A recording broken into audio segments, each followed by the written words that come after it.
What Acirfa is. Acrifa is a nonprofit Christian organization that its goal is to turn Africa around one bike at a time. Hence, our name is Acirfa, which is Africa backwards. Great. Bikes, huh? So how did this passion develop? What's the story behind it? How did it get started? Seems kind of just out there, but tell us about that because it's exciting. Bicycles to us in the developed world are a great thing to have fun on, to have leisure activity, kind of an outlet. But for someone in the developing world, it can really be a catalyst out of poverty. With someone having a bike, they can go 4 times faster, 4 times farther than they could walking, which means more time at home, which means if they have a bike, they have a job. They could do something like a delivery service, a taxi service. Sure. One of the most exciting things is an ambulance service. So if someone has a bike, they can get out to different roads and more rugged, like bad roads, I guess you could say, and get care to these pregnant women who could, if they got to the hospital in time, could prevent spreading AIDS to their newborn children. Just the possibilities are endless with these bikes. Vaughn, specifically, how did your heart develop a passion for this? Your story, your journey to decide, hey, I want to go to Africa and bring some bikes.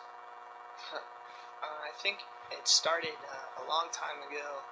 I must have been like 10 or 12 years old, and I can remember missionaries coming and actually speaking at this church, Claremont Covenant Church, and they told me about kind of what was going on over there, and I remember thinking and praying inside my head like, oh God, don't send me there. That'd be the worst thing ever. I guess God has a sense of humor, and so now 3 years ago I went to my first trip to Zambia, Africa through a school trip, which was Azusa Pacific University, and it was an incredible trip. We got to teach elementary school classes while the teachers went and got training. We got to go help out in orphanages, kids anywhere between 0 to 16 years old, take them on field trips, wrestling, just sports. I kind of felt like God had prepared me my whole life, like me with my interests of soccer, with doing things like vacation Bible schools and camps, and my mother being a PE teacher, kind of having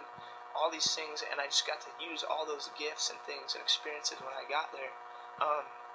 When I came back, I started thinking about how I just didn't want to have another trip where it was a great time and I loved it, and then come home and think about what's going on over here some more. I kind of left my heart over there in Zambia specifically. I went and I continued to study in school and got my degree in international business.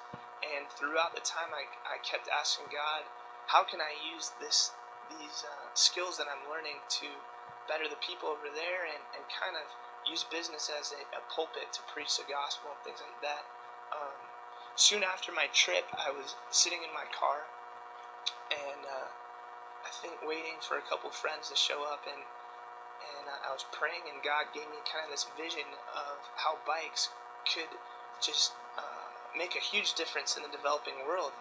And ever since then, I've just kind of been researching it with my partner, Dustin McBride. It's kind of come alongside, and so many people have kind of made this a reality.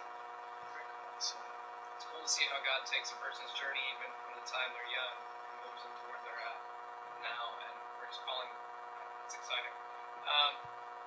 Specifically, what are you needing right now? What kind of help are you needing? Obviously, probably there's some financial things, but what else? I mean, we're currently, June 20th, 2000.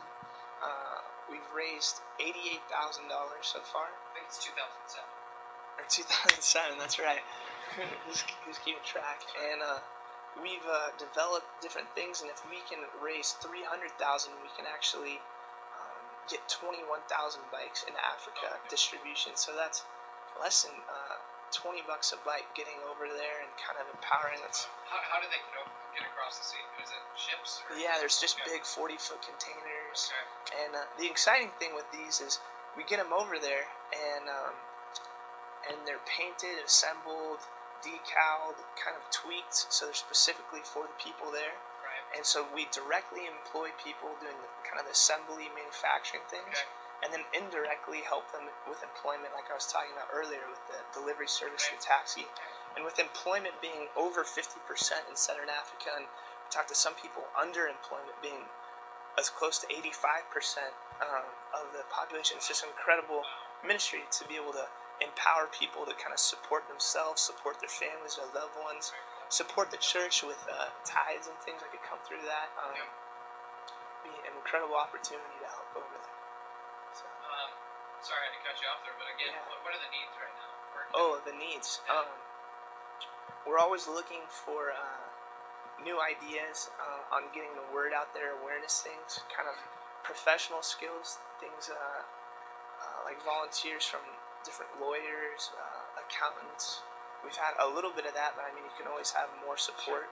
We've been developing a board of directors with anybody between local Zambians on the board to successful business people to just people kind of in the church and seeing how the church can partner with us and kind of get those things going.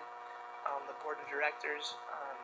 Also, we've been doing ministries that actually were thought up by people here called Bike for Bikes, where we're getting kids involved doing for every lap that they ride, someone gets a pledge, like $1 or 10 cents or whatever, and then they come back and it raises money for bikes to get into Africa. So kind of people have been coming up with ideas and making those ideas happen, and I think we have 3 more Bike for Bike events since then. So it's incredible how these events have kind of snowballed and just kind of be able to have people come alongside us here in the U.S. So it's been a ministry here in the U.S. and we'll be over in Africa as well. So, what's the timeline right now? What's the dates and what's the timeline for this? Our bikes get shipped off, like leave the port July 8th. It's exciting with tubes, racks, tools, like the whole containers. Dustin and myself, kind of the co-founders, I guess, leave July 30th, and we'll be all over Southern Africa, Zambia. There's been interest in Malawi and South Africa, Tanzania, Botswana, pretty much you name it. So we're kind of scoping out things for next year's shipments, because it looks like we're going to have about 3,000 bikes coming next year. And then we come back to the States November 8th, hopefully with telling stories of what God did there and kind of furthering this thing along. So there is vision for the next years to come already. Right. The exciting thing about Zambia is it kind of looks like an 8 kind of in the bottom, twitched to the side, and it's bordered by 9 countries that all have very similar needs.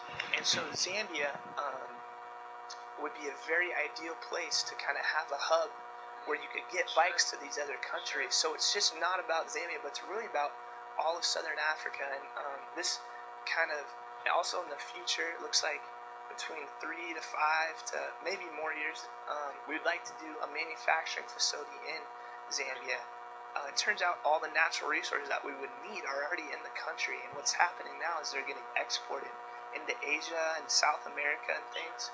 So it'd be an incredible thing to take the natural resources that are already there and then fulfill needs with bikes and then have more employment, kind of just empower the country like that, and then with the profits from the bikes, those all go back either into the country to get more bikes out, more manufacturing facilities, or to things like schools, orphanages, hospitals, other microfinance things. So it's really helping the country on like so many different levels, and that's exciting. So we are a non-profit corporation, so we're not actually taking a profit home, but we're really taking profits and kind of reinvesting in the local community.